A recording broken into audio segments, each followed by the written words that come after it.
오바댜 말씀을 함께 보겠습니다. 오바댜는 지금까지 우리 예루살렘 멸망을 이제 함께 보았는데요. 예레미야를 통해서 선포된 예루살렘의 멸망과 또한 그 예언의 성취를 목도했던 예레미야, 또한 예루살렘의 처참한 가운데에서 슬픈 애가를 지었던 예레미야서를 함께 보았습니다. 예레미야 애가 4장 21절에 보면 우수 땅에 사는 딸 에돔아 즐거워하며 기뻐하라. 잔이 내게도 이를지니 내가 취하여 벌거벗었으리라 말씀하시는데요.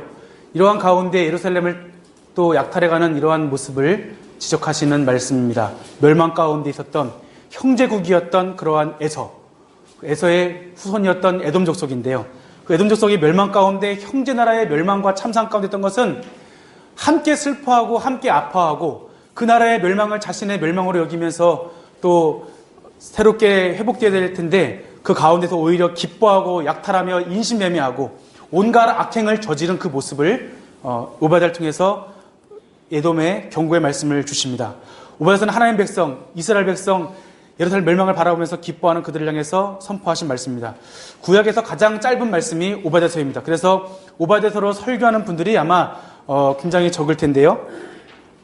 또 어떤 내용인지 알지 못한 경우가 많습니다. 왜냐하면 짧기도 하지만 그 내용의 말씀의 대상이 이스라엘이 아니라 오바댜 말씀이 에돔을 향한 말씀이기 때문에 이것이 어떻게 해야 할지 모르는데 사실은 이 말씀이 에돔을 향해 주는 말씀이기도 하지만 이스라엘에 주신 말씀이에요.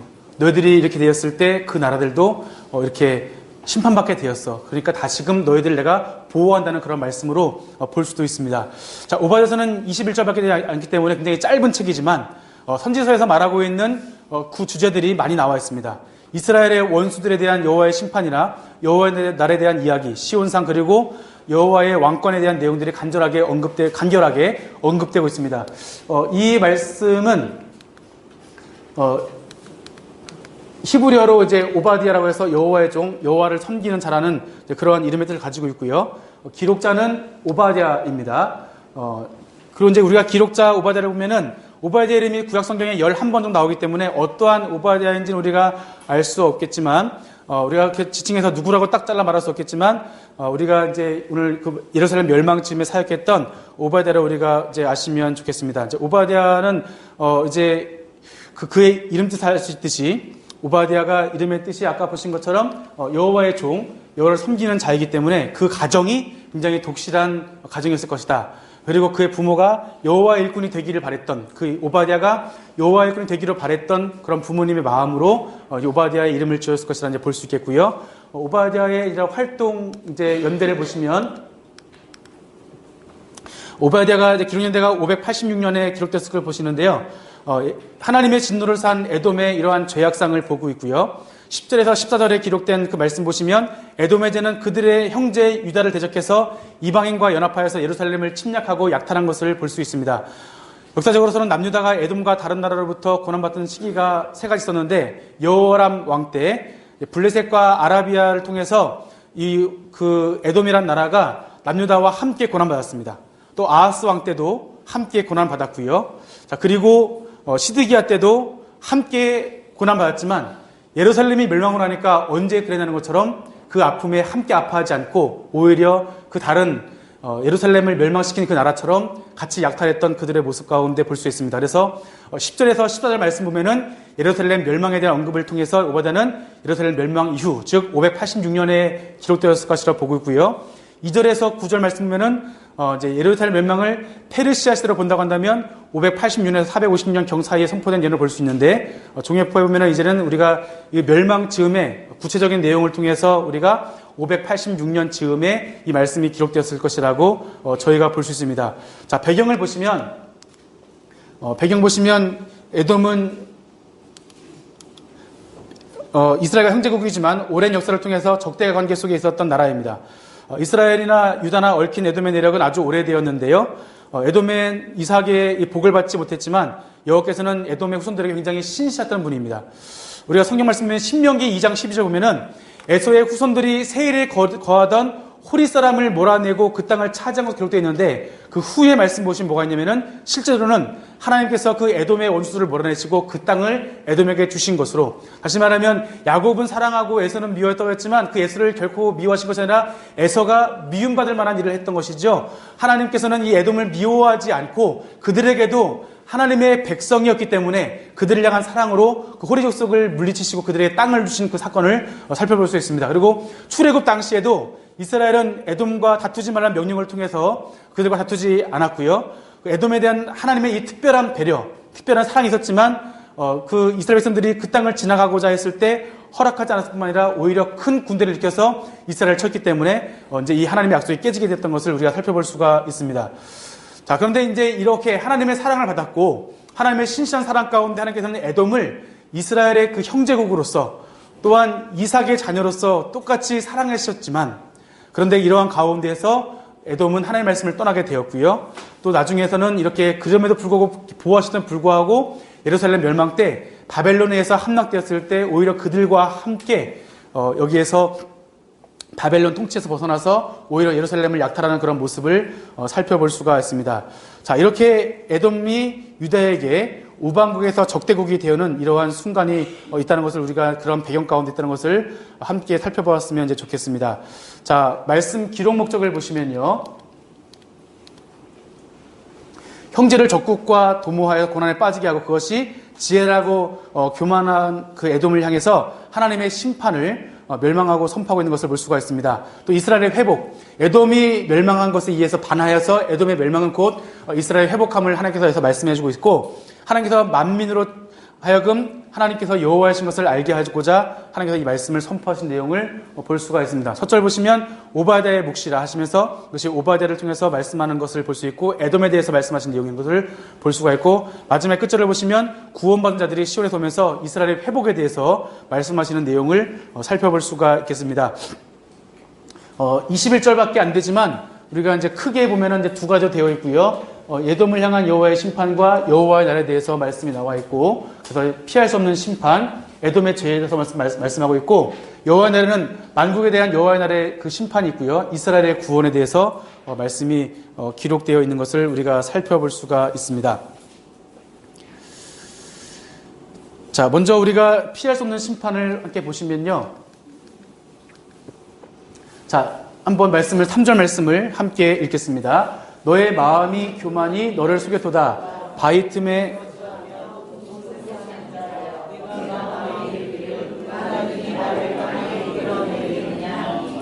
에돔은 스스로 교만해서 누가 능히 나를 땅에 끌어들이겠냐고 하였습니다. 하지만 에돔의 실제적인 역사를 보면은 그들이 교만해서 자랑할 정도의 그러한 힘이 아니었습니다. 상당 기간 동안, 굉장히 꽤 오랜 기간 동안 마지막까지 거의 유다에 중속되었을 정도로 굉장히 약한 나라였지만, 자, 그럼에도 불구하고 이들이 유지하고 끝까지 연장된 것은 하나님께서 에돔을 사랑하시기 때문에, 야곱만 사랑한 것이 아니라 에돔도 사랑하셨기 때문에 이렇게 그들을 유지시켜 주셨는데, 그들이 교만하여져서 내가 높은 곳에 사는데 누가 나를 땅에 떨어뜨리냐라고 말하는 이 모습을 함께 우리가 살펴볼 수가 있습니다. 하나님께서는 이 에돔에 대해서 끊임없이 심판의 말씀을 주셨습니다. 그래서 에돔의 멸망은 바벨론 통해서 이루어지는데요. 오바댜 외에도 이사야, 또 예레미야, 또 에스겔을 통해서 에돔의 심판은 계속되었습니다. 자, 에돔의 죄악이 있는데 그러면 에돔의 구체적인 죄가 무엇이냐 함께 살펴보면은 에돔의 죄악은요. 함께 말씀 보겠습니다. 내가 내 형제 야곱에게 행한 포악으로 말미암아 부끄러움을 당하고 영원히 멸절되리라. 아멘. 자, 그리고 이어서 11절의 14절 말씀을 이제 보시면 11절 14절 말씀 보시면 이방인과 함께 유다 자손의 재물을 빼앗았고요. 그리고 유다의 이 패망을 기뻐하고 재앙의 날에 방관했습니다. 그리고 13절 보시면 유다의 재물에 약탈하고 고난을 방관했고, 14절 보시면 내거리에서 유다인을 막아서 적들에게 넘겼습니다. 이러는 에돔을 향해서 에돔만 심판하는 것이 아니라 이사에서도 에돔이 철저하게 망할 것인데 사람이 살지 않고 들짐승만 거저게 될 것이라고 말씀하는데요. 에스겔서에서도 하나님께서 에돔이 철저하게 심판받을 것을 말씀하고 있고, 아모스에서 이렇게 말씀하십니다. 그래서 에돔이 멸망에 예정되어 있고 하나님 나라에 가까울 것을 성경에서 말씀하시는데요. 신명기 23장 7절 보시면 하나님께서는 에돔을 선대라고 말씀하십니다. 그런데 도리어 에돔은 하나님의 말씀과 명령을 무시할 뿐만 아니라 심지어 자기 형제 야곱을 괴롭힌 것을 볼 수가 있습니다.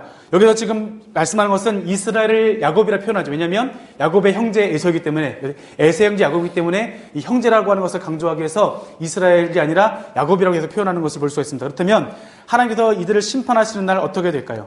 자, 말씀을 함께 이제 보시면요. 심판의 날, 여호와의 날에 갖고 왔음을 말하고 있는데요. 자, 이때는 모든 민족이 그 행한 대로 심판받을 것이라고 말씀하고 있는데, 그러나 하나님의 백성은 포로된 곳에서 돌아와서 그 땅을 차지할 것이라고 말씀하고 있습니다. 먼저 우리 15절 말씀을 함께 읽어보겠습니다. 여호와께서 만국을 벌할 날이 가까웠나니 내가 행한 대로 너도 받을 것인즉 내가 행한 것이 내 머리로 돌아갈 것이라. 아멘. 하나님께서 심판하실 때 에돔만 심판하시는 것이 아니라 만국을 심판하신다고 말씀하십니다.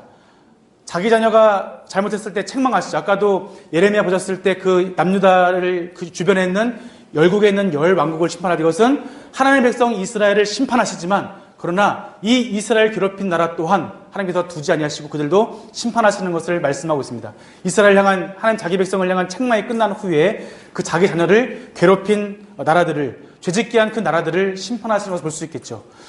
제 아들이 있고 제 아들 친구가 있는데 제 아들이 잘못했어요. 그래서 이 친구가 제 아들을 괴롭혔을 때 제가 먼저 제 아들을 혼난 다음에 이 친구를 어떻게 할까요? 가만두지 않고 또 혼내겠죠. 그것처럼 하나님께서 자기 백성들을 괴롭힌 그 나라들을 그러니까 방관하지 아니하시고 그 나라 또한 똑같은 심판으로 하신다는 것을 볼 수가 있습니다. 자, 그러는 가운데 하나님께서는 이날 가운데 여호와의 날을 주셔서 이 심판이 이스라엘의 심판으로 끝나는 것이 아니라 오히려 이 심판으로 하여금 이스라엘을 회복시키신다는 것을 말씀하고 있습니다. 함께 말씀을 읽어보겠습니다. 오직 시온산에서 피할 자가 있으리니 그 산이 거룩할 것이요 야곱 족속은 자기 기업을 누릴 것이며 야곱 족속은 불이 될 것이라. 불꽃이 될 것이요 에서 족속은 지푸라기가 될 것이라. 그들이 그들 위에 붙어 그들을 불살할 것인즉 에서 족속에 남은 자가 없으리니 여호와께서 말씀하셨음이니라. 아멘. 하나님께서 이스라엘을 괴롭힌 야곱을 괴롭힌 에돔을 심판하신다는 이야기는 에돔에게는 절망적인 이야기였지만 이스라엘에게는 역으로 소망의 말씀이었습니다. 하나님께서 우리를 지켜보시는구나, 우리의 고난을 외면하지 않으시는구나, 이런 것을 깨닫게 되었을 것입니다. 이 말씀을 통해 단지 멸망의 날, 남유다만 회복하는 것이 아니라 야곱이 회복되어질 것을 우리에게 선언하시는데요. 그리고 모든 나라들이 여호와께 속할 것이라는 것을 말씀하고 있습니다. 자, 말씀 마치겠습니다. 오바댜에서는 에돔의 후손, 에서의 후손 에돔이 그 하나님의 백성이었던 야곱을 멸시하고 또 약탈한 것으로 인해서 그 나라에 대한 멸망에 대한 하나님의 예언의 말씀이었습니다. 비록 에서의 후손인 에돔이 이삭의 축복을 받지 못했지만 여호와께서는 에서의 후손들에게 신실하셨습니다. 하나님께서는 세일에 거하던 호리 사람들을 몰아내고 그들을 에서의 후손에게 주셨습니다. 그리고 그들에게 그들의 땅을 차지하지 말라고 그 많은 말씀에서도 에돔에게 대한 여호와 하나님의 배려를 우리가 찾아볼 수가 있습니다. 신명기 2장 12절 보면은 에서의 후손들이 세일 땅에 거하던 호리 사람들을 몰아내고 그 땅을 차지한 것을 들어가고 있지만 아까 말씀드린 것처럼 이것이 다시 보면은 하나님께서 원수를 멸하시고 그 땅을 주신 것이라고 말씀하고 있습니다. 그리고 그들이 약소국임에도 불구하고 강대국 틈에 끼어서 형제 나라인 유다가 멸망한 시기보다 더 길게 나라를 유지할 수 있었던 것은 바로 하나님의 신실한 은혜가 있었기 때문이었습니다. 신명기 23장 7절 보면은 너는 에돔 사람을 미워하지 말라. 그는 내 형제임이라고 말씀하고 있습니다. 이와 같이 에서의 후손 에돔 족속에게 주신 영토는 하나님이 내리신 복이었습니다.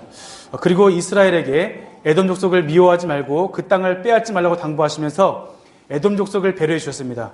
그럼에도 불구하고 에돔은 하나님께서 주신 천혜의 요새와 같은 좋은 땅에서 하나님의 주신 은혜를 기억하고 하나님을 섬기기보다는 또 교만한 마음을 품었습니다. 에돔은 형제 야곱이 멸망했을 때 도와주지는 못할 망정, 그들에게 먹을 것을 주지 못할 망정, 그들이 추위에 떨고 있고 가난에 목말라고 있을 때 먹을 것 주지 못하고 그들을 보살피지 못할 망정, 오히려 유다의 멸망을 기뻐하고 즐거워했으며 바벨론 사람들과 함께 예루살렘 성으로 들어가서 물건을 약탈해가는 그러한 자양을 범했습니다. 심지어 형제의 유다 사람들을 원수의 손에 넘기는 인신매매도 하게 되었습니다. 이런 하나님이 주신 복을 누리면서 교만한 마음을 품고 하나님을 섬기고 또 심지어 계명을 지키지도 않고 오히려 이웃 형제들과 함께 고통을 즐거워하며 포악을 행한 에돔 족속을 하나님께서 멸하시겠다고 말씀하십니다. 그리고 여호와의 날에 택한 백성이 이스라엘의 포악을 다룬 모든 민족을 심판하실 것을 말씀하시면서 이스라엘은 다시 포로 가운데 돌아와서 모든 땅을 얻게 되며 그 땅을 다스리게 될 것이라고 말씀하십니다. 지금까지 우리가 예레미야, 애가 또한 오바댜 말씀을 함께 살펴보았습니다. 하나님께서 제사장 나라와 거룩한 백성 삼으신 그 이스라엘 민족이었습니다. 그럼에도 불구하고 그들은 하나님의 사랑을 반역하고 업신여기고 또한 그 말씀에 순종하지 않아서 하나님은 예언자를 보내주셔서 그들에게 끊임없이 말씀해 주셨지만 그들은 예언자를 죽이고 예언자 말씀을 순종하지 않고 하나님께 돌이키지 않고 하나님께 오히려 욕으로 대하고 했던 우리가 그 모습을 살펴볼 수가 있습니다. 그들에게 있었던 것은 하나님의 크신 인자와 자비함과 마찬가지로 그들 내려진 그러한 심판은 참혹하기에 그지없었습니다. 오히려 소망을 잃을 것 같은 그들의 모습을 우리가 함께 살펴보았습니다. 그러한 참상 가운데 예레미야는 소망을 주시는 하나님을 발견하게 되었고 날마다 하루하루를 시작할 수 있는 은혜를 주신 하나님을 발견하게 되었고 이런 이스라엘 가운데 악행을 한 형제의 그런 아픔 가운데 기뻐했던 에돔을 멸하시는 모습을 통해서 또 하나님께서 이들을 멸하심으로 이스라엘에게 다시 새로운 회복을 주시고 다시 시온에 거주하겠다는 말씀을 주시면서 이스라엘 회복의 말씀을 함께 우리가 살펴보았습니다.